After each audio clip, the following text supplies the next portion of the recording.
What I want to show you today is how to put the distributor drive back into the block. Now you'll notice that there's a threaded bolt on the end of this, and that's a manifold bolt. That's the end that goes in the block. The end that's screwed into the drive is the brass nut end, and inside the drive, the distributor drive, there's a little threaded bit that you probably didn't know about. So you screw your manifold bolt into that, and that gives you something to hold on to, and it'll stop it dropping into the sump. Now you can put this together before you put the sump on, but what I wanted to show you was that you don't need to be frightened of it. You can take it out and put it back in while the engine's still in the car. If you're doing any work, taking the cam out and things like that, you would have to take this drive out. So don't be frightened of it. Just remember to screw the manifold nut or any long bolt. The longer the better, really. This is just to hand because you will have one of these that you can use. You could probably make a special tool for it, those of you who've got facilities, and thread a thing that will hold on to that. Longer the better. We then go back to the block. Inside the bottom of the block there's a little recess, and that fits into it. That round bit at the end there, that rests into it, and the gears mesh with the gears on the cam. So if you've removed the cam for whatever reason, you might have to take this out and put it back in again, but you don't need to be frightened of it. When we're reinstalling it, we make sure our piston number 1 is at top dead centre.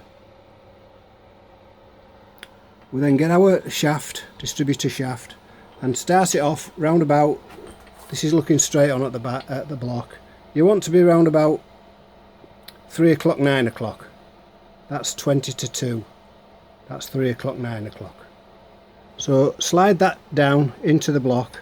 You've got a hold of it with the shaft that you've just put in, and you want to get that to locate round about it'll start turning when it gets in there. You want it round about, if it's not at 20 to 2, like I've pushed that in now, and you can see, look, that's at 25 to 1, so that's 1 notch too far round on the mesh on the gears. So pull it back out again, turn it back a little bit. So we'll try it there. We'll try it at that. So it's at like 4 o'clock and 10 o'clock, shall we say, and we'll try and put it in there then. And as you can see, as you push it in, it'll twist round and mesh with the gears. That's right in there now, look folks, and you can see that's at 20 to 2 on the clock face. That's meshed and located into that hole in the block, and it's not fallen down because we've got it located, and we can then unscrew this little nut with our fingers. If we wasn't happy with that, there's a wide end and a narrow end on that shaft what the distributor fits in, and when they get worn it's difficult to see which is which. But all you've got to do, folks, is if it's not right, just take your little screw out like that,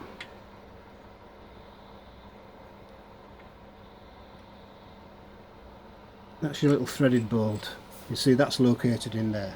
All you've got to do to make sure it's the right way around is try your distributor in it. Now your distributor, your rotor arm, ideally wants to be pointing at piston number 1 when you put it in. So all you do really, mind my fingers, put your distributor in and let it mesh up with the gears. And if it's right, when it locates, that piston will be pointing at number 1. So we know we've got it in right. Just be careful that you don't pull that back out, guys, without the thing on it, because it'll drop straight into the block. But I know that's right because it's at 10 to 2. And I know the wide part of that is at the top. That's the wide part at the top. That's the narrow part. Sometimes they're slightly offset. That's another way you can tell. But when you put that distributor in, after you've put your locating plug in, your locating plug goes on like so.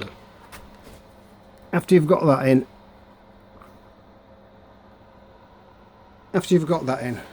that's what you're looking at. You can then quite easily, let's excuse the wonky video because I'm doing this one-handed. You can then quite easily just try a distributor in. So we'll try our distributor in, and we'll turn it round, and there we can see that's not turning, that's pointing that's pointing, it's located in there, I can't turn it. That's for advancing and retarding your timing. Don't worry about that, we can set all that up after, that's irrelevant at the moment. What we're interested in is that the rotor arm is pointing directly at number 1 piston, because that's a good indicator that you've got everything right. Now if when you put that distributor in it's pointing here, that means that you've got the shaft there at the bottom the wrong way around. So all you would do is put your little bolt back in, screw it back in with your fingers right as far as it'll go, pull it out, twist it round to try again, and as you push it in it'll rotate like that and it'll settle in. So that's all you've got to do there. So what I'm going to do now is just put that little bolt in, and it's a very, very basic video, very quick and very wonky, so that's something that you don't need to be worried about. If you haven't done it when you've reassembled the engine, you can actually do it, because you might not want to take the engine out, you just might want to put a new cam in it, in which case you could take that out. You don't need to worry about it falling in because you've got that on. Now the longer that thread is the better, the longer that thing is the better, because it'll poke out from the distributor housing. You'll be able to get it in and out without fear of it falling down into the sump. And if it falls in the sump, it's not the end of the world, because it's only a case of dropping the sump, getting it out, putting it back in. But if you use that, a longer one if you've got one, that will solve you a lot of problems, because then it will not fall down into the sump. Even if you don't locate it, it will not drop in. So that's a good point worth bearing in mind. Timing and everything is a separate issue on these engines altogether, and that's why I haven't gone into a lot of detail with it. There's more experienced people regarding timing, but I'll just show you the basics how I do it. That's what I've done. As long as that's pointing 20 to 2, number 1 piston is at the top and it's on the compression stroke. Even if it's not on the compression stroke, it doesn't matter, because you can just turn that drive round 180 degrees and it will sort itself out the next time. So let's just assemble it like that for now. We know that that's okay.